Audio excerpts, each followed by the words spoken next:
안녕하십니까. 서남요양원 박혜성입니다. 어느 시골 마을의 성당에서 한 신부가 미사를 드리고 있었습니다. 그런데 신부 곁에서 시중을 들던 소년이 그만 실수를 해서 성찰례에 사용하는 포도주잔을 엎질러 버렸습니다. 잔이 깨지고 포도주가 땅에 쏟아졌습니다. 신부가 노해서 소년에게 소리를 질렀습니다. 다시는 제단 앞에 나타나지 마라 라고 호되게 나무랐습니다. 비슷한 일이 다른 성당에서도 일어났습니다. 그 성당의 신부는 화를 내지 않고 이렇게 말했습니다. 괜찮다. 나도 어렸을 때 실수를 많이 했단다.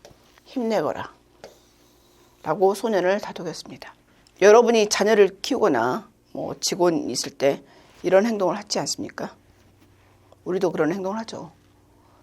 성당에서 쫓겨났던 소년은 커서 유고슬라비아의 대통령이 되었습니다. 그리고 독재자로 군림했습니다. 그 이름은 여러분도 너무나 잘 아는 티토입니다. 꾸중을 듣고 자란 아이가 결국 독재자가 된 거죠. 그리고 포도주를 쏟고도 따뜻한 위로를 받은 소년은 성장해서 천주교의 대주교에 올랐습니다. 그의 이름은 풀턴 쉰 주교입니다. 그러니까 말 한마디로 독재자를 만들 수도 있고 주교를 만들 수도 있죠. 여러분 자식도 말 한마디로 이렇게 다른 삶을 살 수 있게 만들 수 있습니다. 부주의한 말 한마디가 싸움의 불씨가 되고 잔인한 말 한마디는 삶을 파괴합니다. 쓰디쓴 말 한마디는 증오의 씨를 뿌리고 무례한 말 한마디는 사랑의 불을 꺼버립니다. 인자한 말 한마디가 길을 평탄하게 만들고 칭찬의 말 한마디는 하루를 즐겁게 합니다. 유쾌한 말 한마디가 긴장을 풀어주고 사랑의 말 한마디는 삶에 용기를 줍니다. 함부로 뱉는 말은 비수가 되지만 슬기로운 사랑의 말은 남의 아픔을 낫게 합니다. 여러분이 그 말의 주인공이 될 수 있습니다. 한마디 말의 중요성을 보이는 어떤 예를 오늘 말씀드리겠습니다. 이국종 교수의 인생 스토리인데 우리나라 최고의 외과 의사로 인정받고 있는 이국종 교수가 어린 시절 지독한 가난에 허덕이면서 부유한 삶은 꿈조차 꾸지 못했습니다. 가난은 그림자처럼 그를 따라다녔습니다. 게다가 가장인 그의 아버지는 6.25 전쟁 때 쥐레를 밟아서 한쪽 눈을 잃고 팔다리를 다쳐서 장애 2급인 국가유공자였습니다. 이국종 소년은 중학교 때까지 학교에서 국가유공자 가족이라는 사실을 알리지 않았습니다. 그에게 아버지라는 이름은 별로 반갑지 않은 이름이었습니다. 병신의 아들이라고 놀리는 나쁜 친구들 때문이었습니다. 아버지는 아들에게 미안한 마음을 표현하고 싶을 때마다 술의 힘을 빌려서 이렇게 말했습니다. 아들아 미안하다. 이국종 교수는 중학교 때 축농증을 심하게 앓은 적이 있었습니다. 치료를 받으려고 이 병원 저 병원 문을 두드렸는데 국가유공자 의료복지카드를 내밀면 다른 병원에 가보는 게 낫겠다고 내치듯 돌려보냈고 여러 병원을 전전했지만 문전박대를 당했습니다. 그때 이 교수는 아직 어렸을 때 아직 사회가 얼마나 냉정한지 비정한지를 뼈저리게 느꼈습니다. 그런데 자신을 받아줄 다른 병원을 찾던 중 그는 자기 인생을 바꿔놓는 의사 한 명을 만나게 됩니다.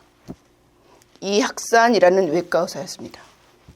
그분은 두 손에는 날카로운 메스를 들고 있지만 가슴에는 따뜻한 사랑을 품은 의사였습니다. 인술의 의사 이학산은 치료비도 받지 않고 정성껏 치료해 주었습니다. 그리고 열심히 공부해서 꼭 훌륭한 사람이 되어라 라고 격려해 주었습니다. 이 한마디가 어린 이국종의 삶을 결정하게 했습니다. 이학산 선생님은 나라를 위해서 싸운 훌륭한 아버지를 두었으니 진료비도 받지 않겠다고 하셨고 그 후 이국종 소년이 병원에 갈 때마다 열심히 공부하라고 용돈까지 챙겨주셨습니다. 이학산 선생님은 모두가 이 교수와 그 가족을 무시하고 그들에게 등을 돌릴 때 군말 없이 두 손을 내밀어 소년 이국종을 보듬어주면서 차가운 세상에도 꽁꽁 얼어붙은 마음을 녹이는 따뜻한 마음을 가진 사람들도 있다는 것을 가르쳐 주었습니다. 소년 이국종은 마음속 깊이 감사함을 느꼈고 그분과 같은 좋은 의사가 되고 싶다는 꿈을 꿨습니다. 의사가 돼서 가난한 사람을 돕자. 아픈 사람을 위해서 봉사하자. 아픈 사람을 위해서 봉사하며 살자. 라는 삶의 원칙도 그때 탄생했다고 합니다. 이국종은 가난과 장애로 인해 무시받았던 서러움을 맛보면서 아픈 사람에게만큼은 함부로 대하지 않을 것이라고 다짐했고 이를 실천했습니다. 지금 대한민국의 최고의 외과 의사가 되었습니다. 환자는 돈 낸 만큼이 아니라 아픈 만큼 치료받아야 한다. 이것이 그의 대표적인 삶의 원칙이 되었습니다. 이 학산이 없었으면 오늘날 이 국정도 없었을 것입니다. 차가운 말 한마디, 남을 배려할 줄 모르는 사람의 가시 같은 말 한마디는 한 사람의 인생을 파멸로 몰아넣고 어려운 처지에 있는 사람들을 깊이 생각하고 위로해주는 사람의 따뜻한 말 한마디는 한 사람의 인생을 아름답고 복된 인생으로 바꾸어준다고 합니다. 이한규 칼럼니스트에서 따왔습니다. 사람이 살면서 중요한 것은 긍정적인 사고방식, 좋은 생각, 비움과 감사, 포지티브 싱킹, 그리고 따뜻한 말 한마디인 것 같습니다. 오늘 또 따뜻한 말 한마디 하는 오늘 또 따뜻한 말 한마디 하는 하루 되시기 바랍니다.